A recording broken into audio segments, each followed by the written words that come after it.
Subhanalladzi asra bi 'abdihi lailan. Kula terangno saking mulai asbabun nuzul. Rata-rata ulama itu berpendapat bahwa asal mula Isra itu sebagai hiburan ya. Hiburan dari Tuhan ya, Allah nyukani pelipur larang gini ku saat Nabi ngalami dua kesusahan ya. Itu periode Mekah itu periode tersulit Nabi karena beliau itu sudah minoritas ya, kaum minoritas kecil, miskin, terus pendukungnya tidak ada. Satu-satunya yang menggaransi, yang menjamin Nabi tidak dibunuh itu karena beliau dilindungi oleh sinten pamanipun, gini sinten Abu Thalib. Dan termasuk lagi secara kasta sosial ekonomi beliau tinggi karena punya istri yang saudagar kaya, gini ku Sayyidah Khadijah. Tapi ternyata orang yang selama ini benar-benar di belakang Nabi, baik secara materi maupun moral, sing entek-entekan berjuang, ternyata wafat. Khadijah Abu Thalib wafat. Terus dikenal tahun itu tahun Amul Husni, tahun kesusahan. Sudah gitu niki sing termasuk ilmiah. Sudah gitu secara ilmiah psikologis kejiwaan Nabi terguncang. Niki rungokno tenan niki ngaji. Terguncang itu karena secara mitos keyakinane tiyang Arab niku pun kadung kedikte embek keyakinan yang ditanamkan ulama-ulama Yahudi dan Nasrani. Nggih, kula baleni malih nggih. Kafir Mekah itu orang-orang bodoh, orang-orang enggak terpelajar. Mereka itu punya satu mitos, satu keyakinan yang ditanamkan oleh tokoh-tokoh intelektual Yahudi maupun Nasrani. Apa keyakinan itu? Bahwa kenabian itu yang paling mungkin kalau orang itu dari turunan Bani Israel. Orang mungkin Nabi kok ora turunane wong Yahudi atau wong Nasrani. Sehingga ketika Nabi mendakwahkan diri sebagai Nabi, mereka bilang antakulu innama unzilal kitabu ala taifataini min qablina.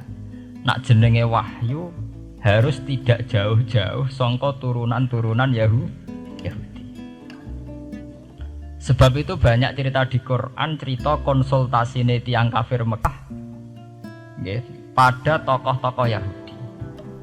Setelah konsultasi ya disesatkan. Orang mungkin Nabi kok nggone ummiyin wong bintu-bintu untuk napa? Wahyu. Padha-padha dadi nabi rak kita, ora Muhammad. Ini kalau cerita sejarah. Sehingga saat Nabi ngaku nabi, niku kayak sudah jadi mitos. Nabi itu tidak boleh jauh-jauh dari Palestina. Karena Nabi Ibrahim orang Palestina, Nabi Isa orang Palestina, Yahya Zakaria juga orang Palestina, Nabi Musa juga orang Palestina. Semuanya itu tidak jauh-jauh dari komunitas Baitul Aqsa. Ini ku masjid Baitul Maqdis atau Baitul Muqaddas. Lah itu wong kafir pinter, saking kepengen nyudutno Nabi Muhammad itu sampai Nabi mesti ning Palestina, ya mesti roh cerita-ceritane Nabi ning Palestina. Ya aku apa tau roh Palestina? Wakoke detail-detail. Nek kowe pancen roh iku pintu masjid ning Palestina Baitul Aqsa jumlahe piro? Terus madhepe ning ndi wae.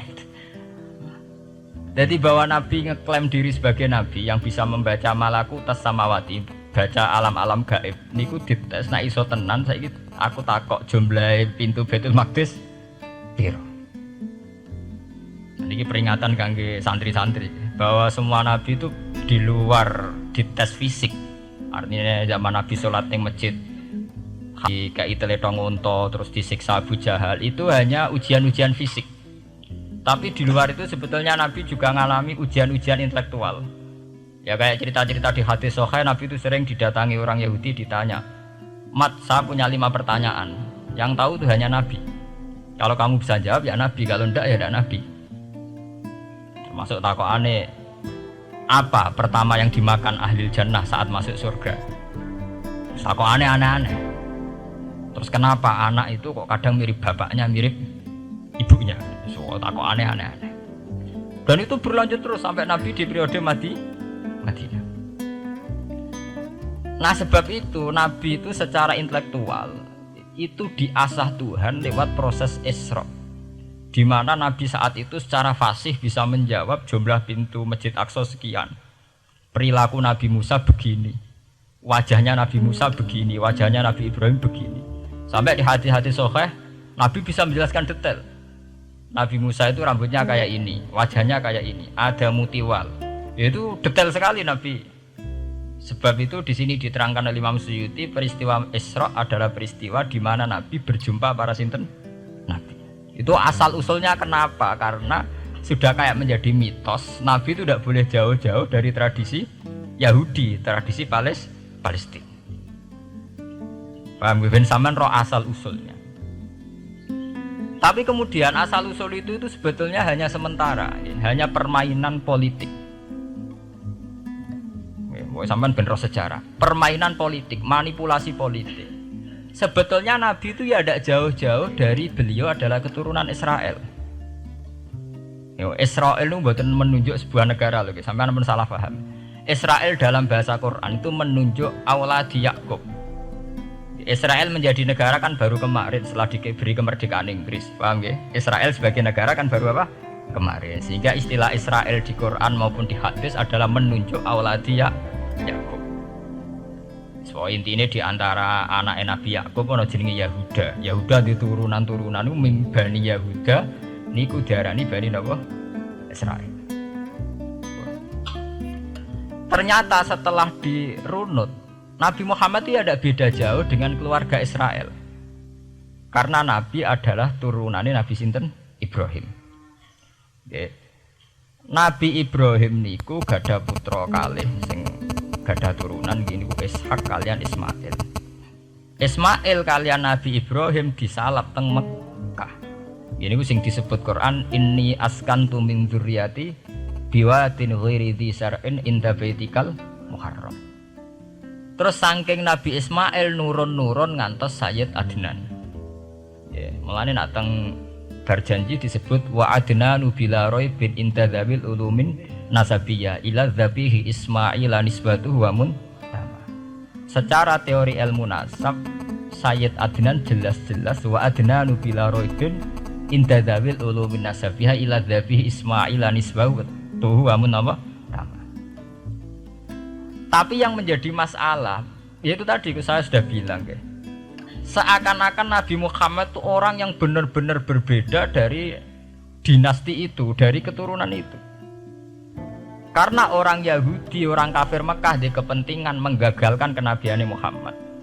Sehingga dilecehno Muhammad bin Abi Kabsah. Oh Muhammad yang cilik di rumah tukang angan wedes ya.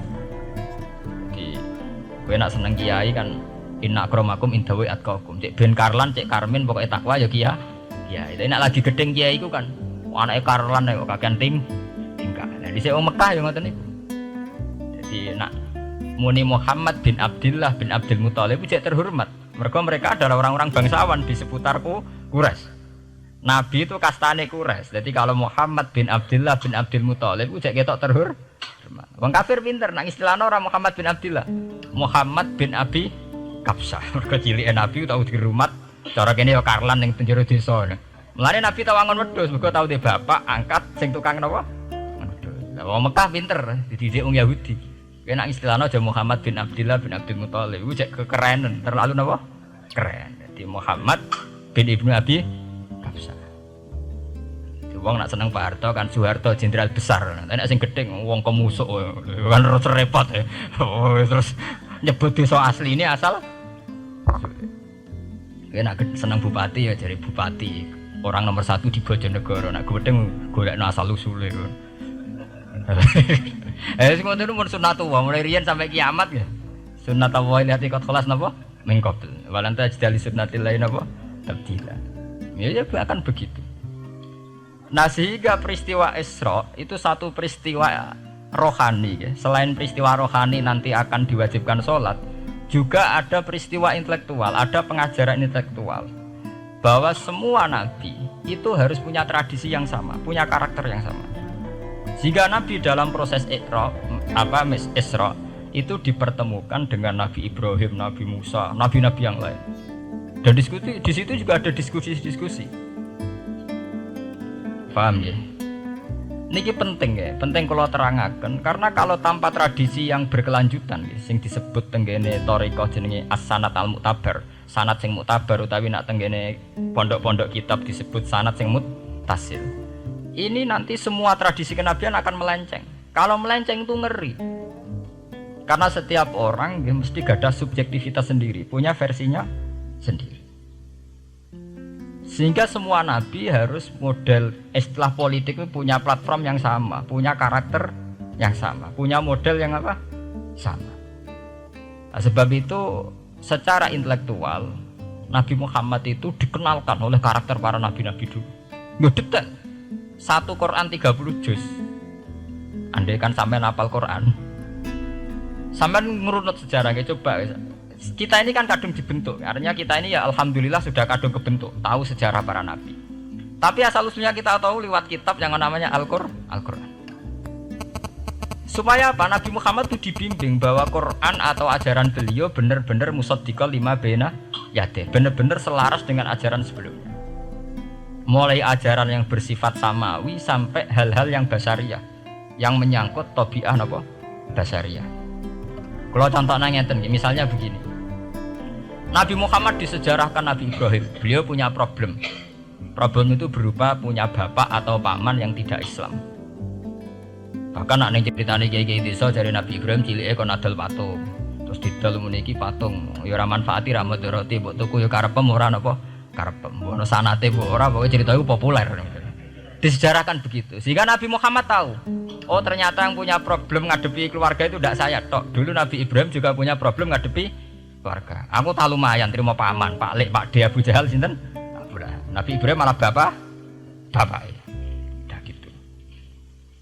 Setelah itu juga diceritakan tentang Nabi Nuh, Nabi Lut, seorang nabi besar yang punya nasib sial, yaitu istrinya pengkhianat. Mereka jadi kiai di bojo judes itu tidak masalah. Mulai terima kiai di bojo judes biasa. Ya itu tadi Nabi Nuh, Nabi Lut itu lebih ngeri ketimbang itu di bojo apa? Bukan kebenaran. Kita kan paling dicoba bojo judes, kan ringan banget. Paling banter mecano piring gelas itu murah banget. Begitu terus. Nabi Musa juga gitu.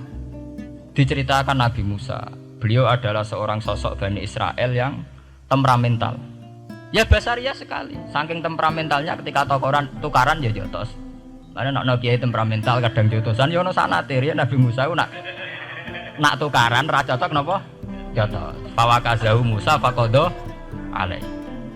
Artinya ya basaria sekali. Cerita ABG ini publik nggih wonten saat beliau melarikan diri lala ketemu cewek loro. Ya ora wentise barang Nabi Musa, waduh mari maksiat ae terus kan. Wadek aja mlaku ning ngarepku. Nah kena angin aku roh sikilem mari nafsu. Aku nabi kok nafsu barang kan ra pantes. Nah ngono ke mlaku guriku. Ya basaria sekali itu sampai detail. Terus ketika itu terus disuaka politik oleh Nabi Syuaib. Sehingga menjadi tradisi bahwa semua nabi akan mengalami problem dengan kaumnya. Kemudian disuaka politik oleh komunitas yang berbeda, yaitu komunitas Syuaib itu di luar pemerintahan Fir'aun. Sama seperti yang dialami Nabi Muhammad, komunitas Mekah itu menyiksa Nabi, bahkan mengimbargo sinten Nabi. Semua aliran dana, aliran ekonomi, akses dana, akses makanan itu ditutup di Mekah. Sehingga Nabi sampai dahar dedaunan, fisik bil jibali napa Mekah. Tapi beliau diselamatkan oleh sahabat Ansor yang terpisah dari komunitas Ahlu Mekah. Itu mirip ceritanya Nabi Musa yang diselamatkan Nabi Syuaib yang terpisah total dari komunitas Fir'aun. Ini penting kalau ulang kembali sehingga karakter-karakter kenabian itu tidak rubah. Karakternya sama. Sehingga setelah kita mengenali karakter para nabi, kita mudah sekali mengenali nabi palsu. Paham ya? Makanya kalau nabi palsu paling seneng musodek, ketara palsune. Lah sing repot sing ora ketara, mergo jenenge Ahmad Muhammad tak mirip. Mulane nek kowe ndek jeneng supaya ora ngaku nabi jenengno Kartolo. Mergo nek Ahmad bin Gulam rak jenenge Ahmad. Ana terkenal nabi nek ora jenenge Muhammad utawa napa? Ahmad. Mulane Ahmad bin Gulam pas ngaku nabi pengaruhe gede mergo mirip. Mulane kula wingi takoki mahasiswa Jogja, Gus. Cara jenengan jeneng Jawa mbek Arab apa iki? Nak trene akeh nabi palsu apik Jawa lah Kartolo. Karena secara kriteria kenabian ndak akan masuk. Nek anak jenenge Kartolo atau Karmin itu ndak akan masuk kriteria wong sing bakal dadi nabi. Lah nek jenenge Ahmad tak mirip-mirip nabi. Oh, Ahmad Hulam bin Mirza wani ngaku nabi mergo jeneng Ahmad. Musaddiq ya mergo musaddiqal lima bena ya kan. Lah anak Kartolo, Karmin, Karlan agak ono. Mulane saiki sing jenenge Jawa kudu syukur. Akan terbebas dari mengaku napa? Nabi. Lho syukur kan gak akan salah. Di barokah sampean jeneng Jawa, orang-orang ngaku napa? Nabi. Selamat. Kudu syukur. Paham ya? Tidak apa-apa, itu harus dinikmati. Ya itu tadi ya, karena Nabi itu punya karakter yang sama, punya tradisi yang sama, yang mirip-mirip. Itu kenapa Quran berkali-kali menceritakan sisi-sisi kenabian Nabi di luar Nabi Muhammad. Karena biar karakter Nabi Muhammad terbentuk, ya, terbentuk dengan karakter Nabi sebelumnya, tidak melenceng. Kemudian tuh ditiru oleh ulama kita.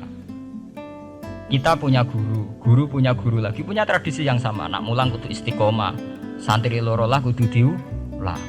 Nah, dadi kiai aja mlapat ijo nak roh dhuwit. Wis pokoke dilatih. Nah, tapi dari kiai saiki orang mlapat ijo mripat abang, mergo dhuwit saiki abang. Dhisik dhuwit paling gedhe rak 50.000 iku rak ijo. Lah saiki 100.000 abang. Dadi saiki nak nasihati nak roh dhuwit aja mripate abang. Mergo ijo wis gak akeh saiki. Paham napa? Kena akal-akalan ngoten njen repot.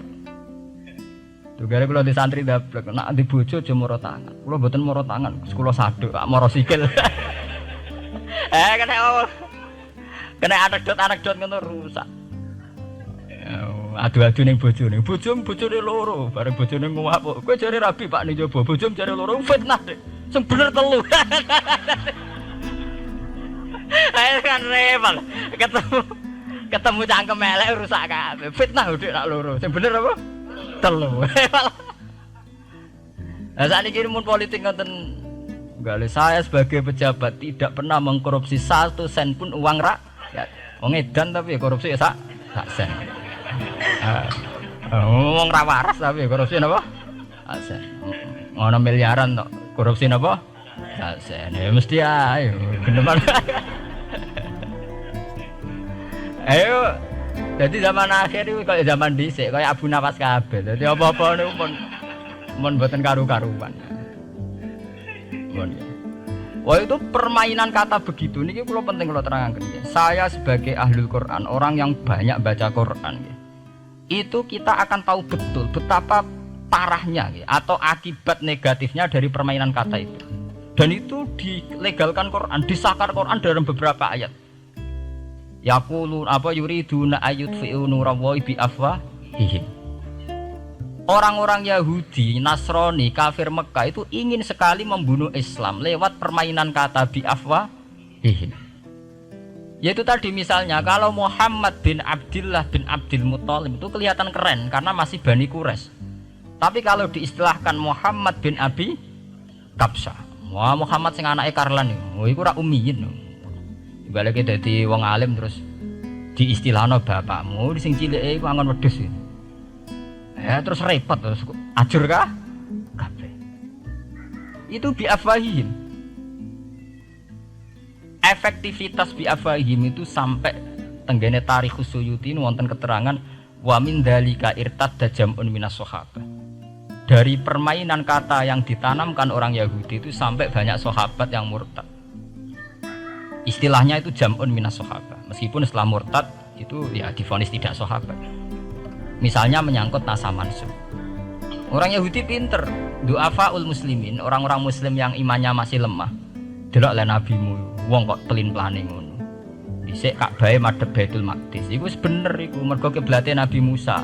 Nabi-nabi dhisik kiblate Baitul Maqdis. Nah saiki gara-gara dekne kangen keluargane manjen dekne cah Mekah, saiki kangen Mekah. Terus kon manggon omahe buyut-buyute. Dadi saiki kiblat diadepno omahe buyut-buyute. Kangen-kangene dhewe tunggu urusan kiblat. Jadi pas Nabi itu masih di Medina. 16 bulan Nabi salate madhep Baitul Maqdis. Suatu saat tok wahyu falan walliyana kiblatan tarduha. Fawalli wajhaka satral Masjidil Haram. Sakniki kan madhep teng Mekah. Sajane iki normal saja. Artinya normal ya normal. Tapi orang Yahudi memanipulasi bahwa itu fakta bahwa Muhammad itu memimpin agama dengan cara tradisinya sendiri. Mergo dekne kangen keluargane ra iso muleh. Terus salat madhep daerahe dhewe. Nggo pelipur lar. Jare sahabat sing doa fal muslimin diangen-angen ya iya. Nah niki kula peringatan tentang santri-santri ya. Sebab itu kalau sampean jadi kiai itu santri harus punya wawasan intelektual yang luas. Semenjak itu Quran mewahyukan secara nalar sejarah. Ya niku sing disebut ayat inna awwala baiti wudi'a lin-nasi lalladzi bi Bakkah mubaraka wa hudal lil alamin fihi ayatum bayyinatum maqamun apa Ibrahim. Akhirnya Nabi Muhammad nantang ning tokoh-tokoh Yahudi. Apa salahnya saya punya dua kiblat? Baitul Maqdis adalah kiblatul anbiya karena dulu Nabi Musa di situ, Nabi Isa di situ. Sekarang saya menghadap ke kiblat yang lain karena itu kiblatul Ibrahim dan dia lebih senior. Lebih apa? Senior. Sebelum ada Baitul Maqdis sudah ada Mekah. Mekah lebih senior, lebih tua. Terus disebut fihi ayatum bayyinatum maqamun apa? Ibrahim. Nabi Musa, Isa adalah periode setelah Ibrahim. Sebab itu akhirnya semenjak perdebatan itu orang Islam bangga. Makanya sampean kalau ngaji hadis-hadis sahabat itu bangga. Ana mimman sholla ilal qiblaten, nggih. Ana mimman sholla ilal qiblaten. Aku termasuk sahabat yang menangi dua kiblat. Mergo zaman madhep Baitul Maqdis ya kiblatul anbiya, madhep Mekah nggih kiblatul anbiya. Artinya apa? Perdebatan ini dimenangkan oleh Nabi Muhammad bukan karena mitos atau kultus atau taklid buta, tapi memang secara sejarah kiblat tertua adalah Mekah. Ini disebut inna awwala baiti wudi'a lin-nasi lalladzi apa? Bi Bakkah mubaraka wa hudalil alamin fihi ayatum bayyinatum maqamun apa? Ibrahim. Artinya Quran tidak pakai teori mitos. Pokoknya Nabi ini saiki aku ya terserah aku, itu tidak begitu. Paham ya? Tapi diterangkan secara kesejarahan bahwa asal usul Mekah jadi kiblat itu rasional sekali. Bukan karena Nabi orang Mekah mboten, memang dulu-dulunya Nabi Ibrahim berkiblat di situ. Jika Quran jawab inna awwala baiti wudi'a lin-nasi lalladzi bi Bakkah mubaraka wa hudal lil alamin. Terus kula bolak-balik masalah Isra. Niku masalah-masalah yang selain pelipur rar itu ada petualangan intelektual, petualangan ilmiah, di mana Nabi Muhammad diperkenalkan oleh Allah, diperkenalkan watak para nabi, pilihan hidup para nabi, bahkan tradisi-tradisi para nabi. Sehingga mangke teng hadis sahih wonten keterangan saat Nabi nyancang atau menambatkan khimar atau buruk itu ya di batu yang dulu dipakai para nabi untuk nyancang nopo khimar. Jadi tradisi itu dimulai dari barang-barang sepele. Carane nyancang buruk we nabi mirip sama dengan nabi-nabi yang apa? Dulu. Terus memulainya Mi'raj juga sama dengan nabi-nabi dulu. Wah niku sing secara ilmiah tarikhiyah. Sakniki sing menyangkut akidah firqah fil Islam. Nah niki kula terangno. Menurut ahli sunnah, orang yang mengingkari Isra itu kafir. Ya kafir karena dzukira fil Quran, nggih. Isra itu dzukira fil Quran. Makanya tadi saya jarang sekali pakai bahasa Mi'raj. Tapi nek teng Indonesia wis kadung menang merjep peristiwa Isra dan apa? Mi'raj. Pokoke bahasa kadung salah, kadung menangan ya menangan. Wis kadung istilah Isra dan apa? Mi'raj. Sebetulnya yang disepakati ulama itu hanya Isra. Artinya yang memungkiri Isra itu kafir karena dzikra fil Quran. Lah kemudian Mi'raj menurut keyakinan ahli sunnah itu terjadi. Setelah terjadi itu masalahnya biruhi wa jasadihi jami'an ma'an atau biruhi faqat. Nah, kemudian menjadi firqah-firqah yang macam-macam. Ada yang meyakini biruhi wa jasadi, ada yang meyakini biruhi napa? Faqat. Sampeyan kalau ngaji Al-Kawakibul Lama'ah karangannya Mbah Fadl atau kitab-kitab panduan ahli sunnah yang disahkan oleh NU. NU dulu pas musyawarah besar di Jemang yang dipakai panduan itu dulu yang disahkan itu Al-Kawakibul Lama'ah yang dikarang Mbah Fadl. Itu memang kita termasuk ngikuti yang biruhi wajah sadi. Tapi sebetulnya dalam kelompok yang biruhi fakot itu ada orang keren di dalam dunia ilmiah. Ini termasuk Aisyah meyakini biruhi fakot. Tapi itu sudah masalah-masalah kemudian berkembang menjadi di luar masalah firqah, terus menjadi masalah said, masalah pengetahuan. Kalau masalah pengetahuan tentu kita ini terus masalah kan, artinya masalah itu. Kalau iman diukur dengan akal ya kadang tidak sambung.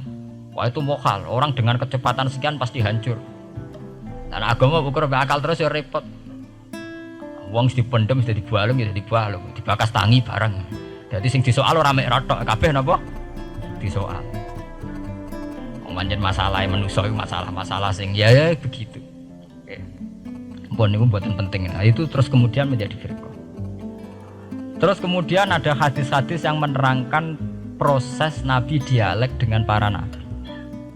Kayak ketemu Nabi Musa, Nabi Ibrahim, terus Nabi Idris, Nabi Isa, Nabi Musa. Itu terus diterangkan di hadis-hadis sahih.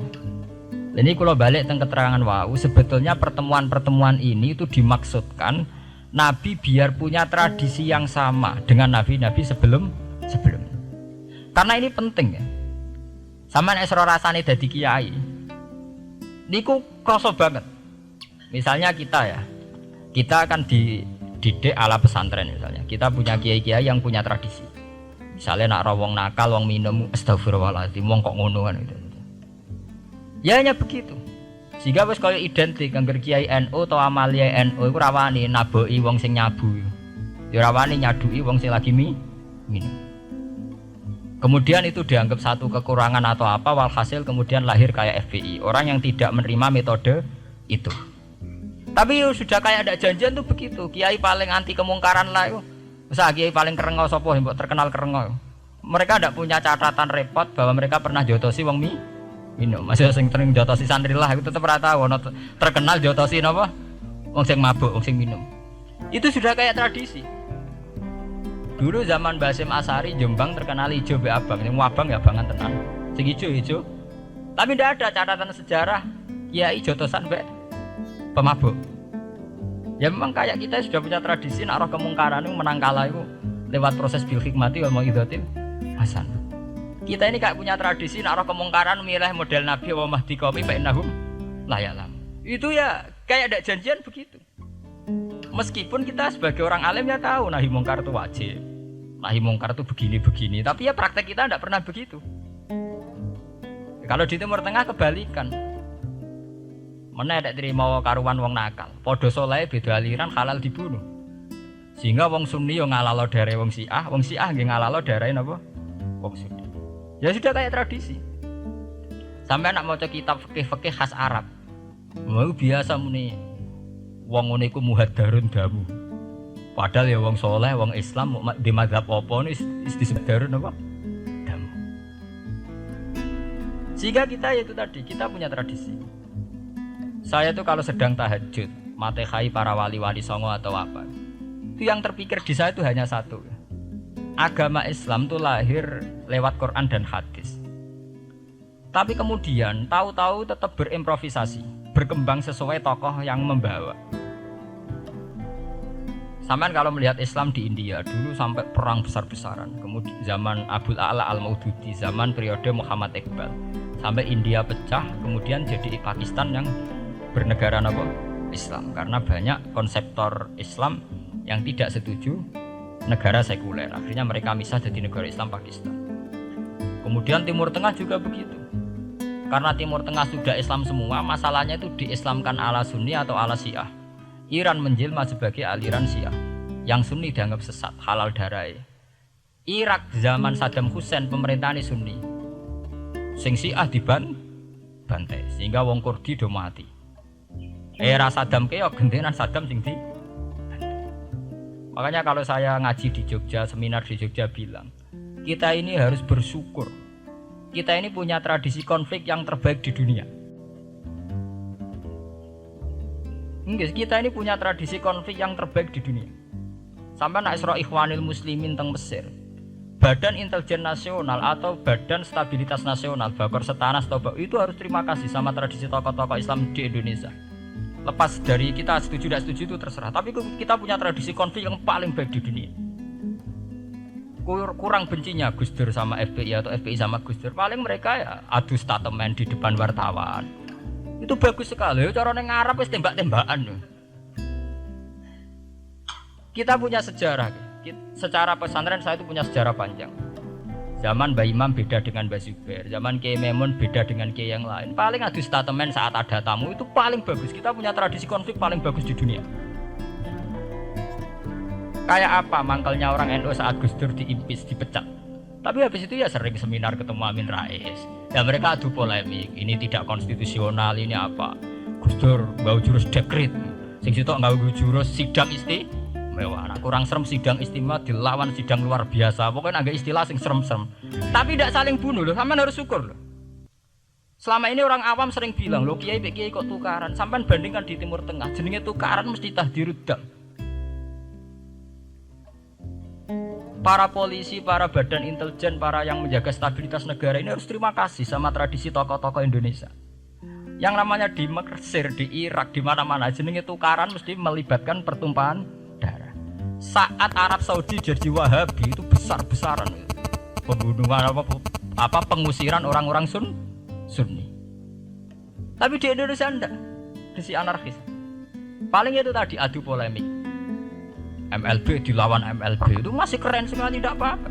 Itu lebih baik ketimbang adu jotos atau adu hizab lah. Itu masih bagus. Nenda ini sampean biar paham, biar syukur jadi bangsa Indonesia. Kita punya tradisi konflik yang baik. Sama nek setelah peristiwa teng Irak, ya, teng Sudan, teng Khartoum, teng Darfur, itu kan orang Islam semua. Gara-gara beda madzhab saling bunuh. Di Mesir ya gitu, Ikhwanul Muslimin dengan pemerintah dan sebagainya. Hatta saya sebesar Sayyid Qutb, sing tokoh populer mohon gak budute boten jelas. Di Indonesia bagus sekali. Kita menangi zaman secara sejarah ya. Kita menangi bedanya dulu Ahmad Hasan dengan tokoh-tokoh NU. Kulo nu menangi secara sejarah sering baca.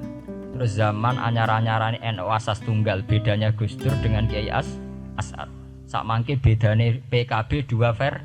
Mereka menyelesaikan secara beradab. Lewat pengadilan, kok pengadilan kalah lewat MA, ya beradab sekali. Kita harus bersyukur. Dibanding penyelesaian konflik kayak di Irak kemudian ngundang Amerika, akhirnya sekarang kacau balau. Di Timor Leste yang latihan bikin Ramos Hurta disuduk, Indonesia paling banter ngobong fotonya SBC. Ya masih terhormat loh, masih artinya masih beretika. Kita harus syukur punya bangsa yang beradab. Wong ras setuju antar kiai ya rasan-rasanan. Kiai kok ngono, sing tok lho kiai kok ngono. Kok sing kiai tengah-tengah ayo ono sing ngono ono sing ngene dadi. Sing ra melok-melok biasanya terus milih amane, ya ono sing ngono ono sing ngene. Jadi artinya kita yang baik. Saya itu berkali-kali ngaji. Sampean kalau sering baca Quran dan menghayati, artinya ora maca Quran pelang-pelang ora karepe menghayati. Saya itu sekarang sesadar-sadarnya, saya masih belajar. Ini jamaah sini harus tahu. Saya hingga detik ini masih belajar. Entah itu lewat belajar baca Jalalain atau belajar merenung maupun belajar lewat yang lain. Quran itu dulu ya sering nyebut begitu itu saya tidak paham. Sekarang tuh saya paham, tambah paham. Misalnya di juz 4 ada istilah ikhwanan. Orang mukmin disuruh ingat peristiwa-peristiwa yang dulu saling kuntum a'daan fa'allafa baina qulubikum fa asbahtum bi ni'matihi napa ikhwanan. Dulu kamu bermusuh-musuhan yaitu antara kelompok Aus dan Khazraj. Gara-gara barokatul Islam sekarang kamu menjadi ikhwanan. Menjadi bersaudara.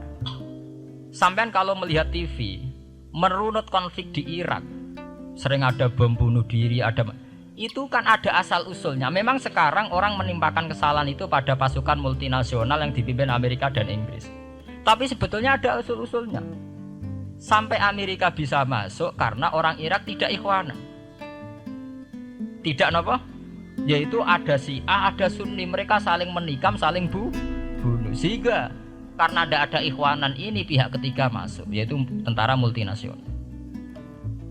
Makanya saat di Jogja ditanya, cara jenengan sebuti menyangkut Ahmadiyah, menyangkut konflik di Jakarta, saya bilang sekarang setiap orang bikin from apa forum, ya itu baik kalau niatnya baik-baik. Tapi andaikan saya ditanya Tuhan nanti, hak kowe iku kelompokmu apa? Pokoknya angger NU atau Muhammadiyah aja mayoritas, kamu milih salah sitok itu. Bukan karena mau saya oportunis milih yang besar, itu lebih baik, lebih maslahat. Karena kalau setiap orang merasa benar bikin kelompok sendiri akan menjadi kelompok banyak. Dan saat menjadi kelompok banyak, tentu konfliknya lebih tidak terpola. Tidak apa? Terpola. Umpama Hasim tukaran mbek Din Samsudin itu terpola. Tapi nek anggar wong ngrasa duwe ketua dhewe tidak terpola. Bagaimanapun ikhwanan harus disyukuri. Nggih, dalam kondisi berteman. Sebab itu Nabi sering ngendikan ilzamu jamaahirul muslimin wa man sadza fin. Mbok kamu itu ikut kelompok mayoritas saja. Jamaahirul muslimin cara bahasa netralnya mbok ya kamu itu ikut kelompok mayoritas saja. Karena kalau orang merasa benar kemudian bikin kelompok sendiri itu tidak ada selesainya. Lah akulah cara nuruti GR sebagai kelompok dhewe. Wong aku ya di umat, di pengaruh sing nyucup wis akeh. Tapi kalau semua orang merasa begitu kan repot. Mursyid di kelompok dhewe, tukang toreko di kelompok dhewe, tukang ngaji di kelompok dhewe. Modal kitab pirang-pirang sisi ana jamaah Jalalain, jamaah Muin, jamaah Fathul Wahhab. Sing iso ngaji jamaah tahlil, jamaah istighosah. Ora ana bare itu.